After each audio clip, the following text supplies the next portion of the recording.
அந்தணன் ஆகி ஆண்டு கொண்டருளி இந்திரஜாலம் காட்டிய இயல்பும்.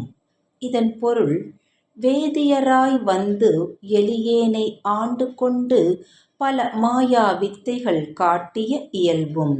இந்திரஜாலம் மாய வித்தைகள், சாலம் ஜாலம் என்றாயிற்று.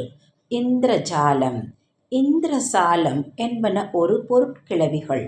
விளக்கம்: அந்தணர் அழகிய தன்மை கொண்டவர், அருமறை அந்தத்தை அறிய முற்படுவோர் என்பது இதன் பொருள்.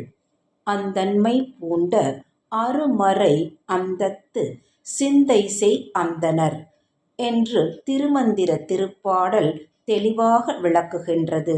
இக்கருத்தையே வான்புகழ் வள்ளுவரும் கூறியிருக்கிறார்.